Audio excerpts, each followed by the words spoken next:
In today's episode of Spiraling Up, a new report from Microsoft suggests that the 9 to 5 is dead. We're always working. How about that? But first, we're going to be speaking with the author of What's Your And, John Garrett, about how we can all value each other beyond the work we do during the week. It's going to be a great conversation. Welcome, everyone. This is Spiraling Up with Hinge.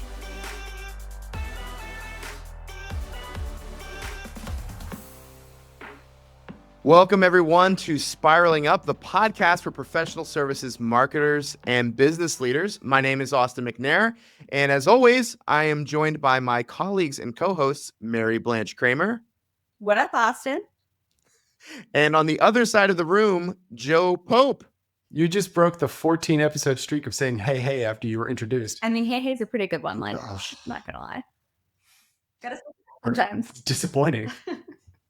You guys are together. What's going on? I mean, this is kind of a novelty, right? We're usually in separate locations. What's going on? Yeah, we are both in Hinge's Roslyn, Virginia office. We're heading to a networking event tonight. We have a partnership sponsorship with the local DC chapter of SMPS. And they've got an event planned. A few of us are going to go out. Mary Blanche made the drive up. But yeah, novel. We get to sit in a room and attempt to podcast in the same room. I hear people try this. I love it. And I, of course, wish I could be there with you guys, but it sounds like you guys have a cool event planned. We've got a great podcast episode planned. Awesome guest today, John Garrett. Joe, you and I spoke with John a couple of weeks ago. I think we can tell people from the beginning here, this episode will be a little bit different. We're talking about marketing, but beyond that, I mean, I think, John's premise and his book, What's Your And, really is about, who you are as a person, what you bring to the table beyond just your technical skills as a worker. John himself, he describes himself as a recovering CPA and a former stand-up comedian. I guess just to kind of kick us off here, I'm excited to talk about what our ands are and stuff with John, but former stand-up comedian, it stood out to me. I mean, have you guys had any experience doing anything like that, being in front of people, having to give, presentations, speeches, comedy, etc.? Yeah, I think we do that all the time in our jobs, like speaking engagements. But I'm trying to think outside of work, because that's what he's talking about, right? Is like, the things that you enjoy outside of work. I emceed our 10th grade talent show. So I have that feather in my cap. But other than that, like we're talking about being on stage, like the only other things that come to mind are like show choir and competition cheerleading. Because outside of, speaking professionally for work, I don't find myself on a stage much these days. What about you? Yeah, I did have a turn in high school as a actor or wannabe thespian player, I think is what they call it, right? But no, my high school had a really intense drama department that was pretty diverse. I mean, we had jocks and geeks and nerds, whatever you want to say, all together, and relatively recognized with award-winning productions and so forth. We were like the first high school to do Les Mis, which was like a huge deal, and now every high school does Les Mis. So yeah, no, I mean, that's probably it. I was usually like third back, the character that dies like 6 or 7 times throughout a play. What about you, Austin? I mean, I don't think a lot of people know this about me, but I got a lot of public speaking experience back. I describe it as my nonprofit era. I was both kind of working as a marketer at a nonprofit, so I would run a lot of charity events and have some speaking roles there, but I was also heavily involved in a church, and I would even preach from time to time in front of people. A far cry from stand-up comedy. I never got a lot of laughs whenever I was preaching, but it was definitely a fun experience to, try to prepare something formal and bring it to the table. And I think a lot of those skills have, like John's book said, carried into who I am today, in the work I do with Hinge, and even my presentation skills and hosting skills. I got a lot of those chops from that era and that time when I was doing a lot of that public speaking. So a lot of what John says, man, I really resonated. I know that we do as well. So I'm excited to bring that to our listeners. So why don't we go ahead now and introduce our speaker, John Garrett. We're honored to welcome to today's guest, John Garrett. As a people-centric leadership keynote speaker and a self-described recovering CPA and former professional stand-up comedian, John empowers leaders and organizations to boost employee engagement and productivity by cultivating a positive workplace culture. John, welcome to Spiraling Up. Hey, thanks for having me on. This is going to be a blast. John, really excited. You've got such an interesting angle. I enjoyed our prep call we did a few weeks back, but I'd love to, if you could kind of just give us a quick summary of what's your and why do you think it's so important for professional services organizations? Absolutely. What's your is just who else are you beyond the job title? You're a CPA and a college football fan. You're an attorney and a ballroom dancer and a volunteer at the dog shelter. What are these hobbies and passions and interests that you have beyond work? Because so many people get wrapped up in their identity being their job title. And you're not an engineer. You're a human being who does engineering work. And it's so crazy that we allow ourselves to allow our identity to become, and that's not who you are. You're a human being that does that work. And especially as people-centric leaders, it's shining a light on those for yourself, but also your people. What lights your people up on a soul level?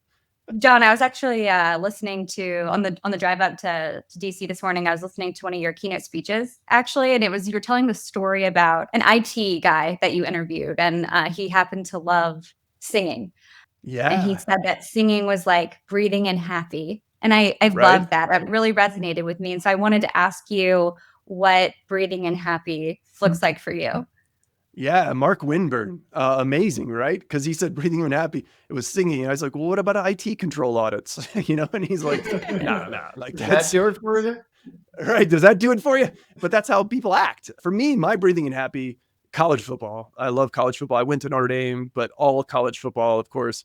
I love going to concerts, love music, love all that stuff. I saw that, Joe. That's good. If you had 3 thumbs down, if you had 3 thumbs, that would be even better. It's still a sore subject. Right. I love ice cream. I play the piano. These are things that bring me joy. And I love travel as well. You meet a lot of people and they've forgotten. They've abandoned that part of themselves for the sake of quote unquote success. And then I ask them, and some people stumble, and give yourself some grace. If you don't have something off the top of your head, just go back in time. What did I used to love to do before I had kids or before I was married or before, college or before whatever, like there's other parts of you that are still there. Well, I know one of the things that, and the reason you got the 2 thumbs down is college football is a big thing for me as well. And Totally. Unfortunately, the team that I support, Penn State, lost to Notre Dame in the semifinals. Still a great season, though. Come on. I'm thinking for the opposite. That's great. That's great. You're exactly right. What is the passion that is the reason why you go to work every day? We can talk about our kids. We can talk about things that we enjoy in life and so forth. And as marketers, and a podcast that was designed for professional services marketers and those that are in the space, being able to tell these stories, even if it is sometimes for the boring professional service stuff, but the energy behind it, right? It means a lot. And I think that was one of the biggest reasons why we thought it would be a great guest to bring in, John, to help bring some of this energy, right? Because we're storytellers at our core, and that's what we need to do. We need to find energy in storytelling. Yeah, we're humans, and those stories are what makes things sticky with clients, because clients also like Penn State football or mountain biking or whatever your jam is. And I focus almost exclusively on turning that internally, which is where marketing can also come into play. And because if you get all the clients, but you don't have any staff, well, then you're not going to have any clients left because no one's doing the work.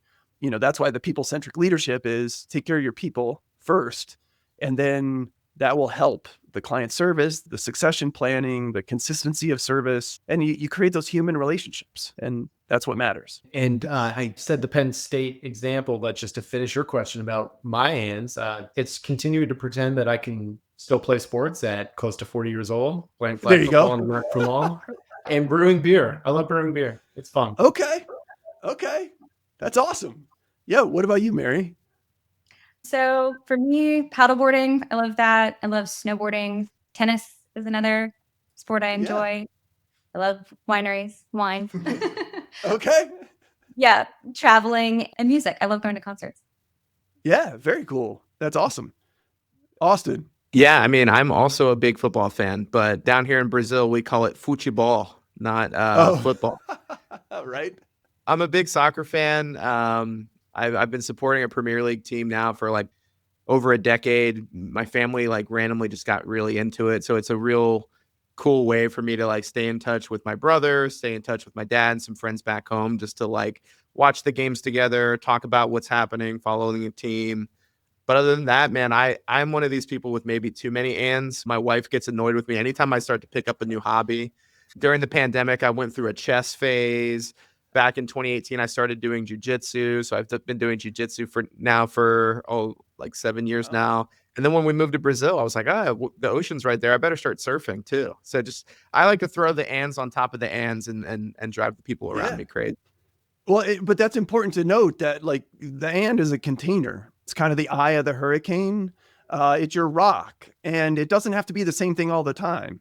And it's just, yeah, as long as there's something in there, then you're good, because everything else around us is always changing. I mean, your job's changing, you're getting promoted, you're going to an organization, whatever it is, like that's changing. The technology's changing. It's just constant change. And if you put your identity out in that, well, good luck, because you don't even know who you are anymore. But if your identity is at the core, well, then whatever. You can go nuts all around me and I'm good because I got that to fall back on. So, John, I think this is going to be a really fun segment that we've got planned for you today. So, because I think one thing that what you talk about, I think resonates so deeply with people because it cuts right to the heart of like who we are as people, right?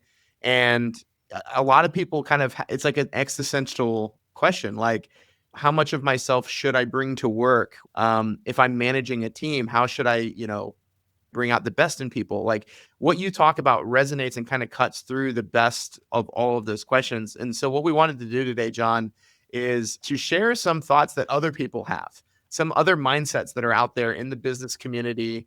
Oh, this is going to be so fun. This issue of like, who should you be at work? How do you manage teams? We'd like to go into the segment, which we're tentatively calling here Toxic Takes. We want to see where you maybe think like, hey, Yeah. there's actually a people-centered mindset here, or there's a little bit of toxicity here, and just get your thoughts on the back of some of these clips that we've identified. All right, John. So our first video to watch together is a guy named Julian Cole. Julian is a self-described strategist and coach. He's got a huge Instagram following, LinkedIn following, and YouTube following, whatever. And I actually like a lot of his videos. But after we talked a couple of weeks ago, this was the first video I thought of. And so I'm really interested to see what you think Julian Cole has to say here. The worst thing you can do at work is be yourself. You need to be playing a role. This is for the benefit of your own mental health. You need to create a divide between who you are and the job you have. If you tie your value to your performance and your job, you are going to be miserable when things go badly. What you need to do is instead think of yourself as an actor and you're playing the role of your job at that moment. And then as soon as you finish work, divorce yourself from that person. That is where you're going to have a better work-life balance.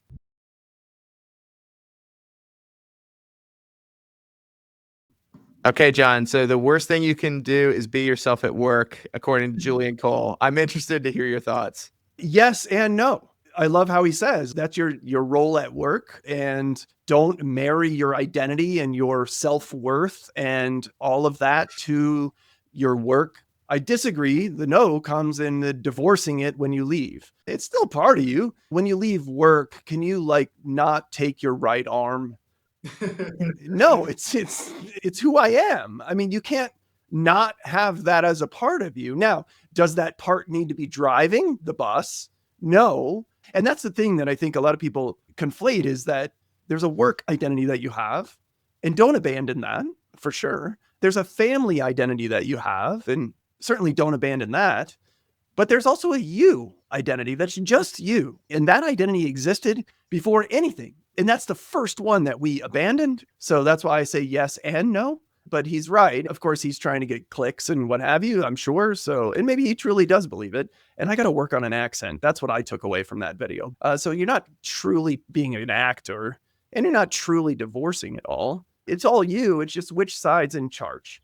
John, when we talked before and I watched this video again, I couldn't help but think of a TV show I watched called Severance on Apple TV, which is like basically this dystopian world where this ominous company, they plant a chip in their employees' brains that when they walk in the door, they don't remember what their life is outside. They have an outie, and then they have an innie, which is the personality that, is in the workspace, and then they leave.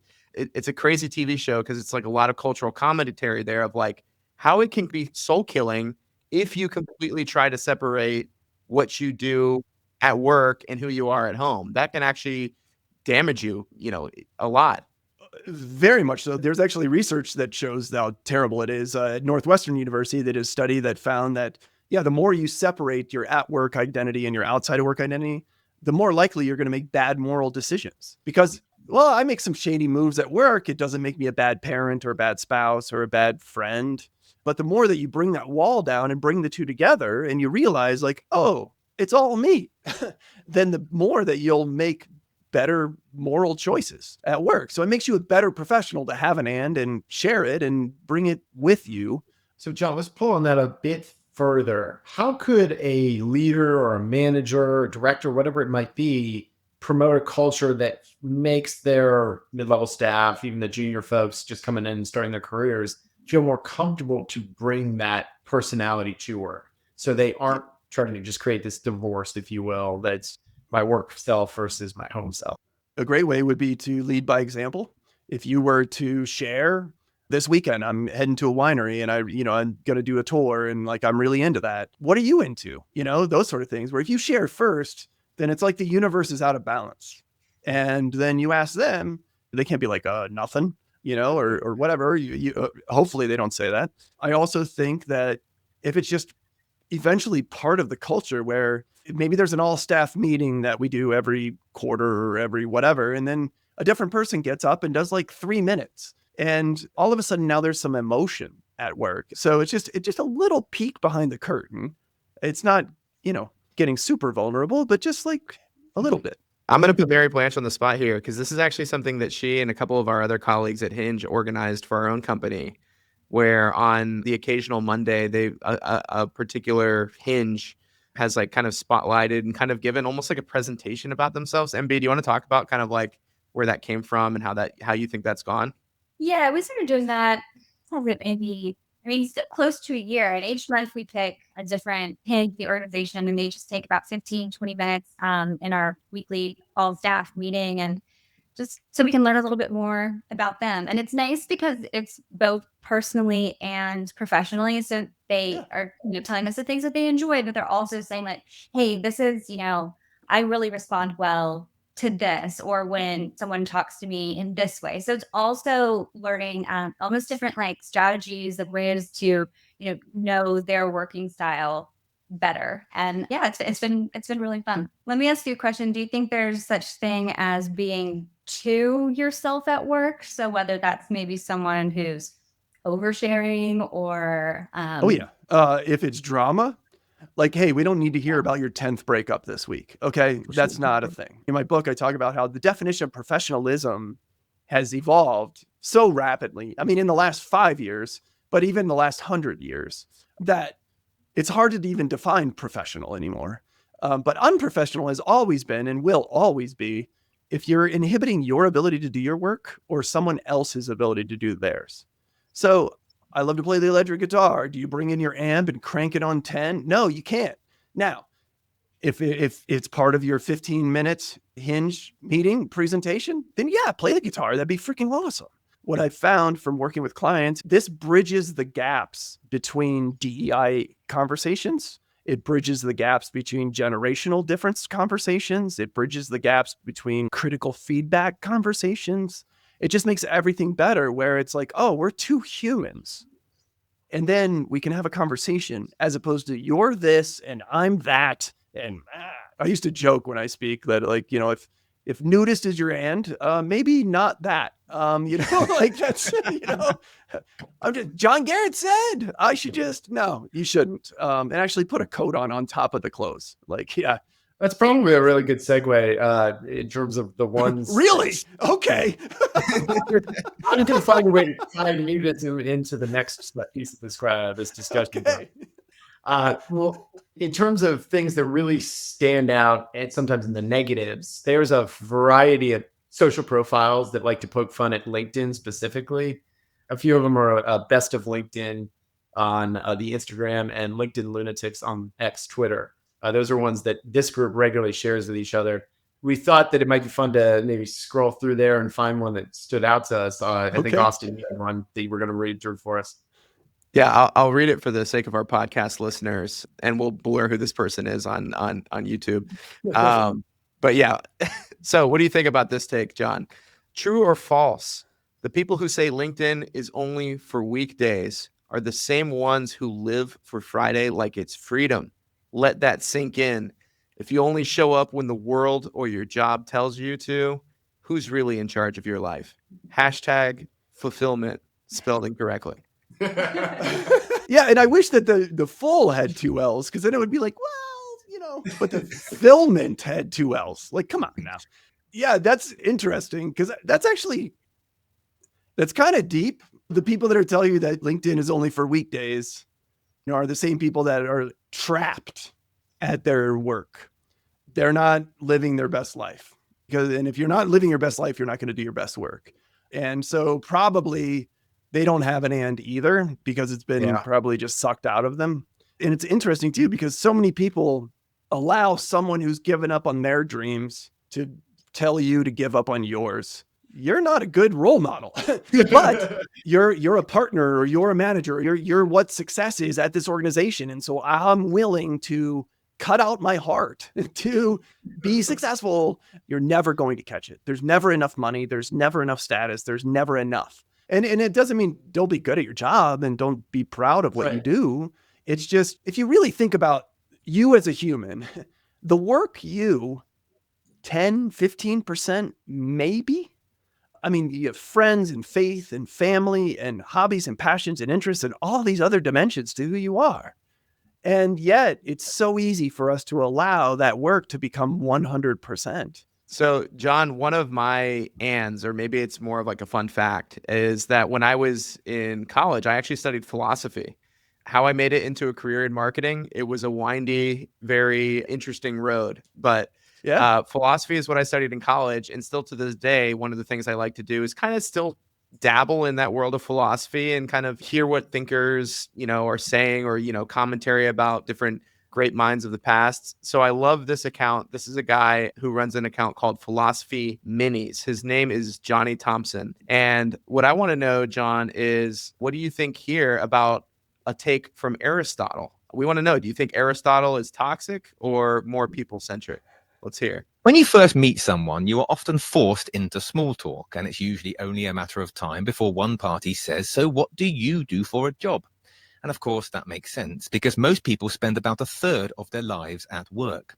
But according to Aristotle, it's also a woefully inadequate way to understand somebody, because how much can you learn about somebody from what they do? For Aristotle, a much better question would be, how do you spend your leisure time? There is, of course, a practical element to work. We work to get money and to put food on the table and to keep the heating on in the winter. But for Aristotle, the point of being human is not just to survive, but to thrive. We need to grow and develop our character, and this only happens in those hours outside of the necessary hours of work. Leisure is where we feed those parts of us that make us human. We build connections, we develop hobbies, we learn new things, we take wonder at the world. A robot will work all day in a factory, and a robot is defined by its job. But a robot becomes a person when it goes home to play with its dog. A robot becomes a person when it goes bird watching, or it calls its mother, or it opens a book. Spare time is not spare. It's the only time that we have to truly be a human. All right, John, what do you think about Aristotle? I've never heard of Aristotle. No, I'm just teasing. That's it. That's exactly it. What's your and is just repackaged that. Eudaimonia, he talks about, and that's the optimal state of human existence. It's bringing all of who you are to everything that you do. That's a piece of my book. I love Aristotle. And I mean, there's a small percentage based on my research. It's around 8% that work is their and. That's their whole identity, and that's okay. Ish. But what's also okay is the 92% to not have work be their dream day in the future. But the problem is that 8% has bullied the 92% to stifle it. And if you have something, why? With your free time, you should be doing more work. And if you don't do more work, then why would you talk about it at work? Are you crazy? That's the mentality that people have. And so I love all of that times 1,000. I would imagine at Hinge, like projects go so much better and you're way more creative together when you know who each other is. Yeah. And you're able to play, you're able to have some fun, you're able to let the guard down, you're able to fail a little bit because holy crap, we didn't fail on that one. We accidentally created magic, where if you just play down the middle and bring the bumper rails in super tight, then nothing good's going to happen. And so, so there's a time and a place for that. But for me, I mean, I was a CPA and obviously accounting is not a space for creativity. But for me, like my creativity muscle was being exercised outside of work when I was doing stand-up and improv and things like that. And then when it came time to go do an audit and you bring a sense of humor as an auditor, you're the best auditor ever. I mean, they tell you some stuff that you probably shouldn't know. But as an auditor, you should know. But they just tell you things. And that's the thing is like your and isn't just a waste of time. Like he said, I mean, this is the only time that you really have, but it's also developing a muscle that gives you a skill set that you bring to work. And if you leave those out, well, then you're not bringing all of who you are. And you're also then completely forgettable. Yeah. Because you're sitting in a chair that someone else sat in. And when you leave, someone else is going to sit in your chair and do your job, maybe even better. I mean, that hurts. But what's not replaceable is the technical skills with the personality and the hobbies and the passions and all those other dimensions of that's, you bring the human out from behind the job title. That's permanent. In a space, professional services, where differentiation is extremely difficult. You were poking fun already at the CPAs who all basically just say the same things because we're a trusted advisor became the solution, right? Oh, don't even get me going on that. Oh my gosh. There's no trust because you're not showing people who you really are. Right. Just because you have all the answers, that's not trust. That's ChatGPT AI fakeness. It's artificial intelligence. It's artificial. It's in the name. I mean, it's right there. But developing trust is being human and creating that human connection. No one calls themselves trusted advisors except for you. It's like giving yourself your own nickname in high school. And that doesn't work. Like that just gets you stuck in the locker. John, you just dropped a big buzzword with AI. Joe, you want to introduce our next one? We do research, John, annually, and we ask questions to organizations, and the ones that are growing faster than their peers, we try to hone in on what's the biggest issues, right? What's really the things that they're paying attention to.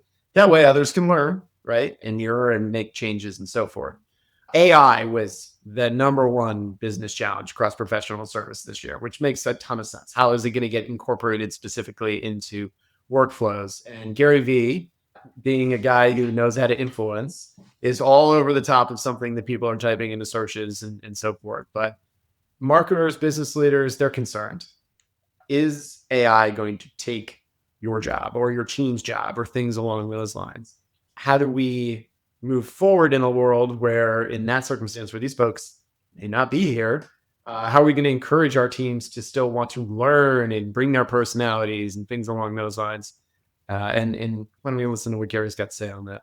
You can't be afraid of an inevitable outcome. AI is not going backwards. There will be robots. It's just going to happen. But we used to ride on horses and then came cars. This is what it is. Do you know that when electricity was invented, that most people did not bring it into their home when it was ready for their home? Because the word on the street was that there was demons in the electricity. Humans, by nature, will default into fear, unfortunately. And so I would tell everybody, don't be scared of it, use it. Instead of putting your head in the sand and letting the AI wave crush you, grab the AI surfboard and ride the wave. This can actually change a lot of people's lives in a positive.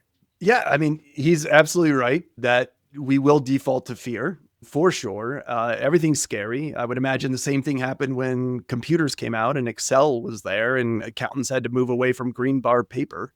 Imagine when the calculator came out and the abacus had to go away. So if you look at AI as a tool that you can use, then that's great. You're still in charge. The human still has to put the input in, and the human still has to decipher what comes out.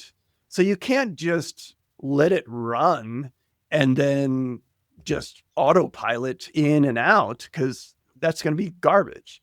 But the in-between things, some of the tasks, and it can allow you to fail because you can fail super fast, type of thing.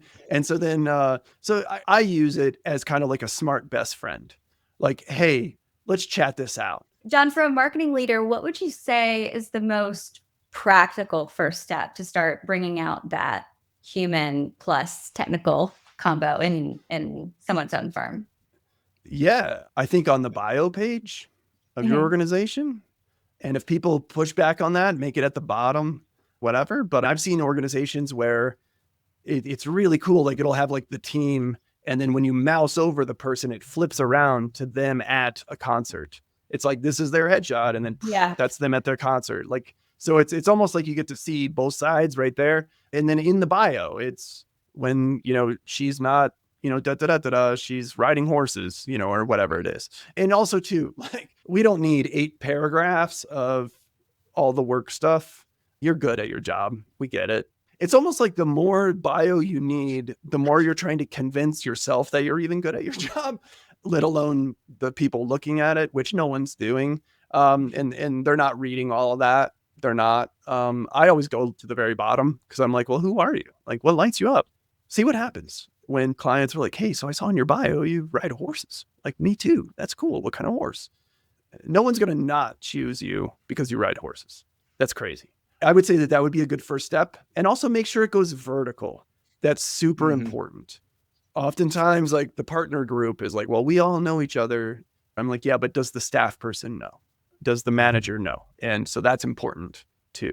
So I don't know, but I'm also open to ideas. If you guys have seen things as well that are like, oh, I mean, that's a good first step.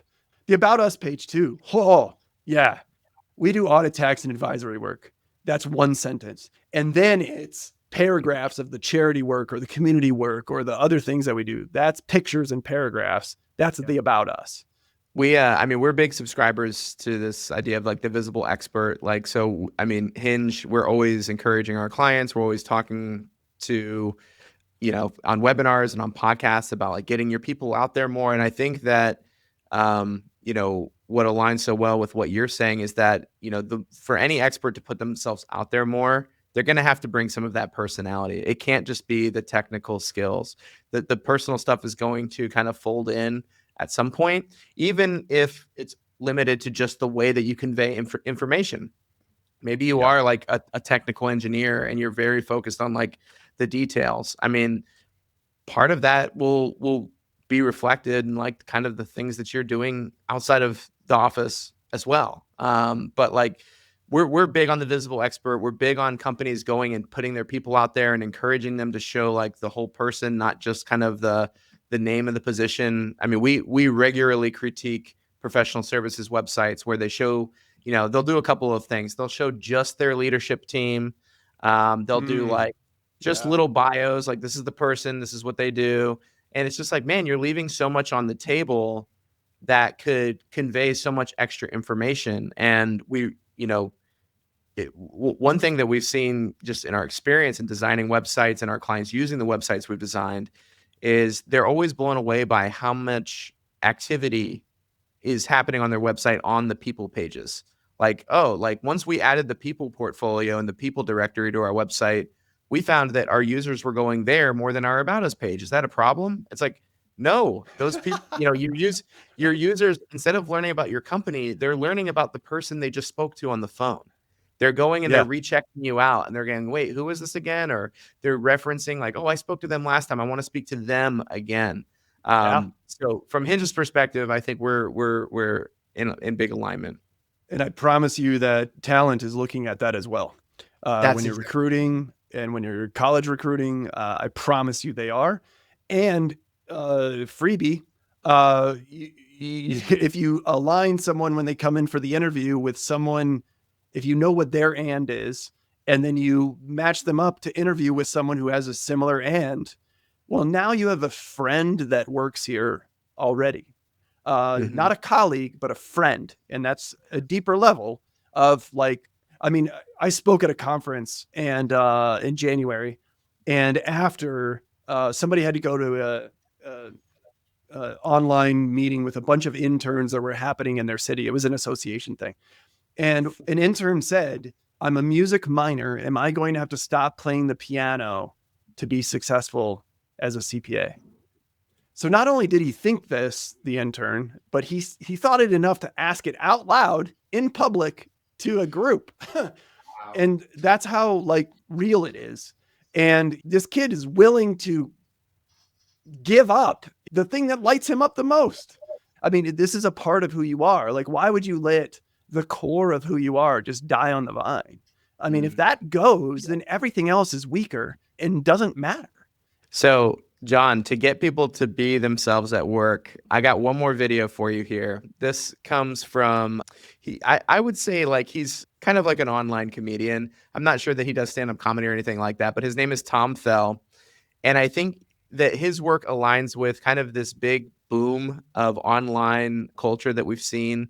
There were a lot of news stories about this a few years ago about a subreddit called Anti-Work, and a lot of anti-work content about, workers, kind of setting clear boundaries about who they are, what they do, their job, and then not pushing past that.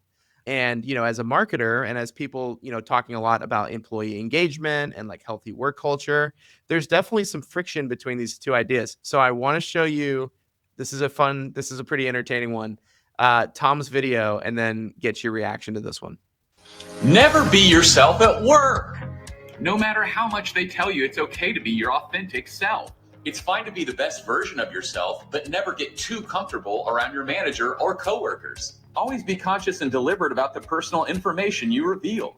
Try your best to stay neutral and don't let on too much whether you love or hate your job. Work is not your family. Any information can be used against you or any hidden skills will be used without additional compensation. Draw clear boundaries for yourself and stick to them as best you can. They don't need to know your true calling is steampunk cosplay. They don't need to know you moonlight in an all-girl Creed cover band. They don't need to know you've grown numb to your goals, OKRs, and KPIs and are funneling your entire salary into building an hacienda in Patagonia where you can receive it in obscurity. They don't need to know you operate an occasionally unhinged and often anti-work comedy account with hundreds of thousands of followers who are also a little dead inside. But can you tell the lines between my personal and professional life are becoming increasingly blurred and I'm being forced to reckon with my own success? All you need to get across is that you're friendly, professional, and show up when you say you will. That's literally it. Don't make the mistakes I did. I'm begging you. Keep your head down, don't rock the boat, and relentlessly pursue your own goals. Now go put on a smile and keep up the facade. That's so good. That's great. That's so good. Yeah.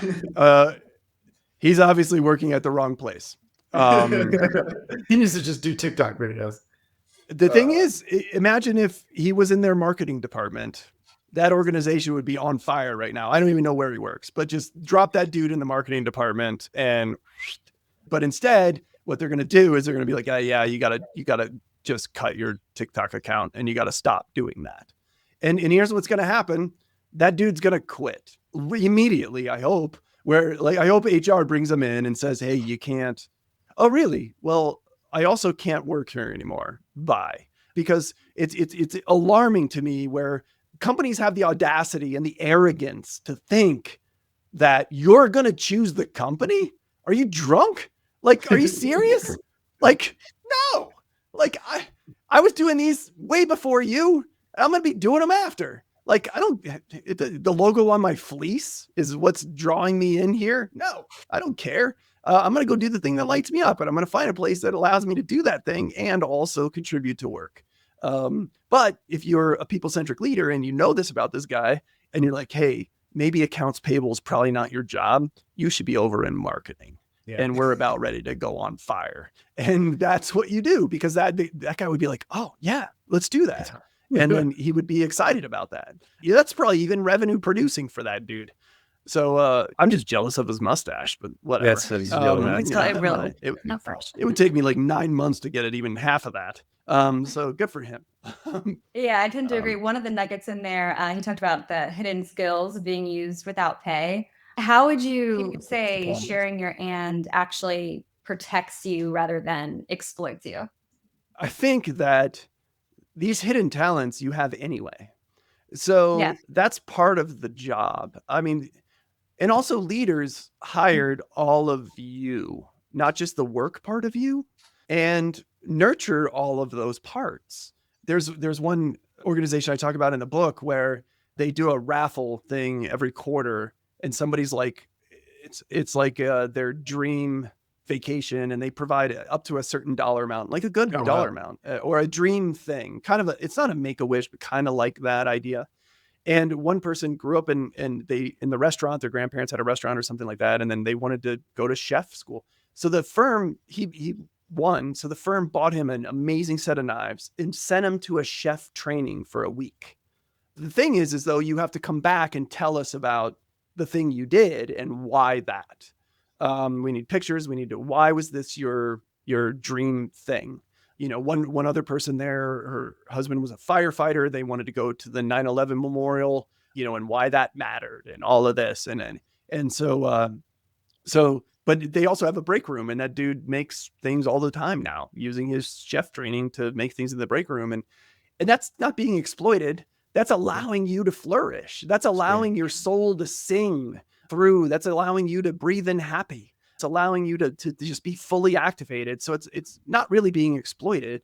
It's you bringing some muscle behind your technical skills. That's your magic. And so it's, if you think it's being exploited, or if you think you should be paid more because of something, well, then be better at the work and then get promoted, or carve yourself out a whole new role that only you can live in, because I'm the only odd-shaped piece that fits in this puzzle. And so, you know, I think that people that get fear of like, people are going to use this against me. This is going to be, you know, like, you know, people are going to use it to manipulate me or whatever. It's like, well, then just don't work there. Just leave. I mean, get a new job. There are plenty of places like Hinge and other organizations that care about you as humans. I mean, I could just tell from the examples that you guys have shared. You know, so find those places. There's enough of them out there now that, you know, when I started, it was just shut your mouth and be glad you have a job. And nowadays it's, leaders are like, oh, thank God you came back from lunch. I was worried, you know, type of thing. You know, and that's how it has to be. You know, from leaders' perspectives is, you know, people first, clients, you know, not first. Really. I mean, it's just true. And I'm not saying to abandon them and give up on clients. It's just, hey, if I have to choose between a client and my people, I'm picking my people every time, every single time. Well, John, we love your message. We love, you know, kind of your perspectives on this. We didn't identify anything too toxic within here. You had some good takes in here. This is I think a pretty well-rounded, good conversation. Some good and some bad from all of them. No, I thought it was great. So I loved it. It was super fun to be a part of this, and thanks for inviting me. Yeah, John, where can people learn more about you and kind of get in touch with you? Yeah, I mean, whatsyourand.com is the podcast and the book. If you want more of the speaking and the, you know, the outsourced chief culture officer kind of work and one-to-one coaching stuff that I do, that's thejohngarrett.com, but it all connects. So yeah, looking forward to connecting to people on socials and the LinkedIn and all the things. All right, John. Well, thank you so much. And we'll keep in touch. Thank you. Really enjoyed it, John. All right, guys. Do you ever feel like you're stuck in an endless loop of emails, pings, and back-to-back meetings with zero time to actually think? Well, Microsoft has just dropped a work lab report that puts numbers to that feeling. 100 plus emails, chats, and meetings hijacking your most productive work hours. They're calling it the infinite workday. And frankly, it's burning people out. So it begs the question, what is the solve? Is it AI? Is it redesigning how teams collaborate together? Now, I'm curious to hear y'all's take on this. So what do we think needs to change for marketing teams to really be able to take back control of their time? Well, I guess to your first question, do we feel it? I'd say yes. I think everybody feels it right now. And I'd say Hinge is no exception, right? We work with a lot of clients with, big demands, complicated projects. At Hinge, we're running our own marketing system and marketing program as well. So there's just a lot of moving pieces, a lot of things happening. And I think one problem too is there's like a lot of places where information is being shared, right? So there's email, there's chat, there's tools like Monday, there's it just feels like there's a lot of places. And then you kind of bring all of those onto your cellular device as well. And it's just like compounded, right? Joe, I mean, do you feel the same way and you're kind of end of the table? It's communication overload. Frankly, Mary Blanchard and the Reed talked about the 100 plus emails. This report said that the average worker is getting 117 emails and 153 Teams messages. There's your Microsoft branding, but we'll just say it 153 chats, Slacks, whatever it might be. And in between all of that, it's a fragmented reality of every few minutes, you've got a meeting, an email, a notification, something just popping up to put your brain in a different place than where, frankly, sometimes it needs to be. So I think what ends up happening is people just naturally start to divide up that day to keep their brains sane. So I think one thing, like, for example, that I do is if I've got a call that doesn't require me to be on Zoom or Teams or you name the video application, where I can just kind of dial into it and it's in the middle of the day, I'm going for a walk. I take those calls on the move, take my 2 dogs for a walk, try to get 2 miles in, nice hilly area. So it's like I think we've inherently, especially people that have some amount of flexibility in how they work or where they work, we've started to build in the breaks, if you will, which extends the day because you still got a boatload of work to do. I think it also really it's how you work well with your team. Like, who are your team members and how can you best work with them? I know one thing for me, the back-to-back meeting fatigue, I mean, that will really get to me, especially the way I work. I'm a morning person. And so I do my best thinking time and my best actual doing of the things in the morning. So when I have a week where I have a bunch of morning meetings back to back, and then I'm getting to the afternoon, I mean, that's tough, right? So I think when you are able to have that open communication with your team about working styles and how people work together, you can really help to eliminate some of that meeting fatigue and finding a way that works well for you. I agree with that. And I would say another kind of muscle I've been flexing recently is just saying no. Like, maybe you are added to like a call where there's already a hefty representation of people on your team, or, maybe it's something that could be kind of kicked down the road like a week. I think earlier in my career, I was kind of, I wouldn't speak up and say like, hey, like, this isn't the right priority for right now. I would kind of just lean on, maybe it's a project manager, or maybe it's, the director of a project or an initiative.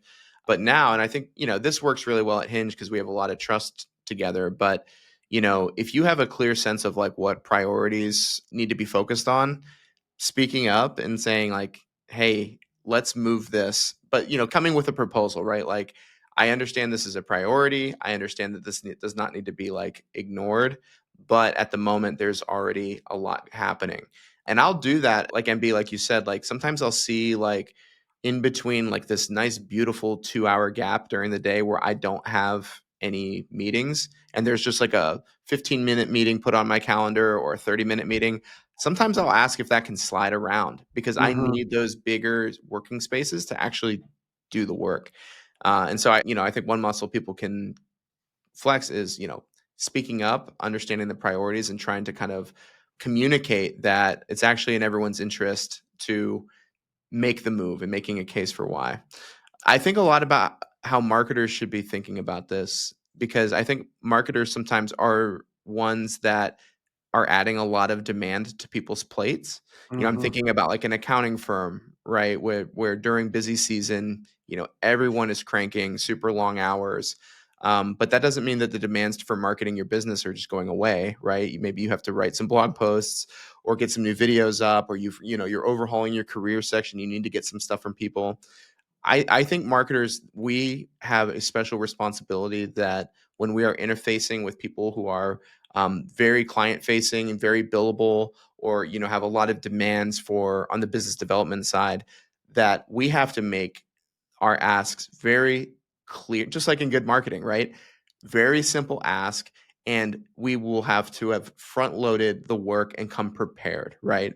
I can tell you from my experience and maybe even mistakes I've made in the past, nothing will frustrate your team more than you showing up and just kind of opening up a meeting or opening up a conversation for like a big brainstorming session, and people will feel like my time is being wasted right now. I need to be working on these like high priority client projects, but now the marketing team is asking for a brainstorming session.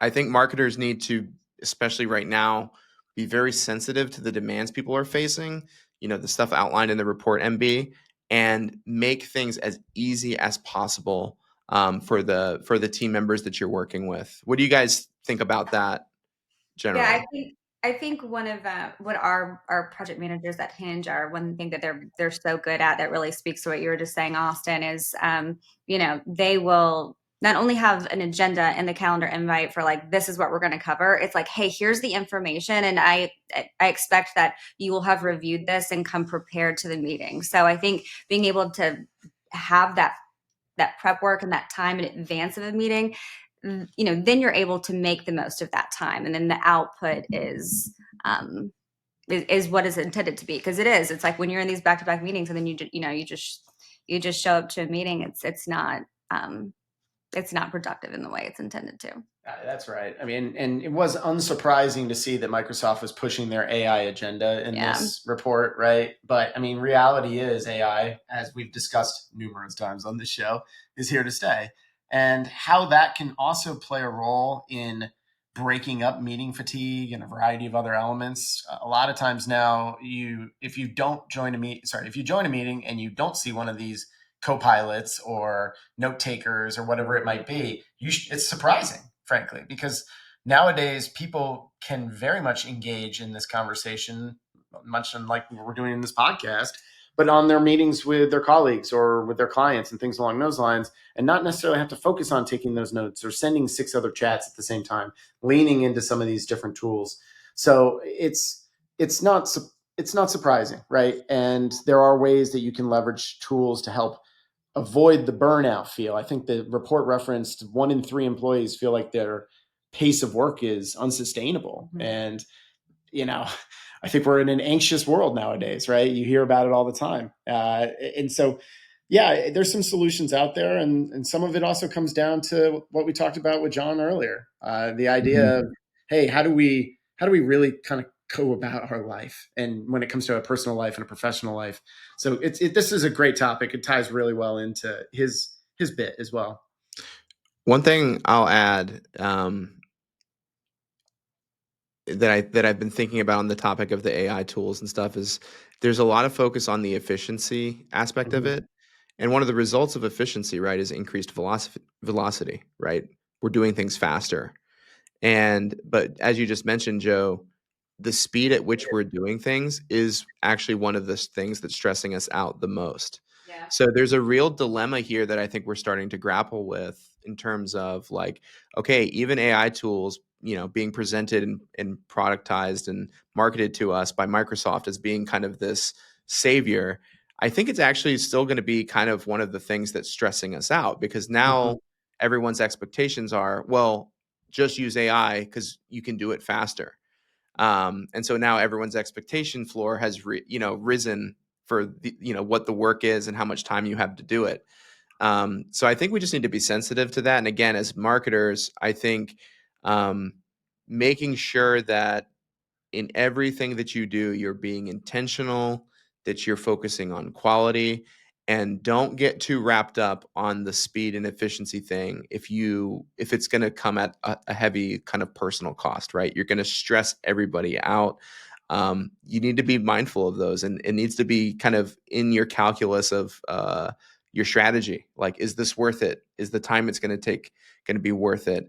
And have I fully done everything on my end to be prepared and to make sure that the asks I'm making are going to be worth the effort I'm asking from others. So I don't know. It's something else I'm thinking about. AI is going to make things easier, but it's also kind of fueling the stress a little bit too. Yeah, great topic. I think that this really resonates across the board. Interesting episode. I know you teed it up that way in the beginning, Austin. And I think that there's still a lot of great tie-ins here for marketers, brand experts, and so forth in how we, as a modern workforce, take on our day-to-day. So I really enjoyed this one. Hopefully we can keep some of these more interesting topics going. Yeah, well said, Joe. And MB, great topic for the pivotal story this week.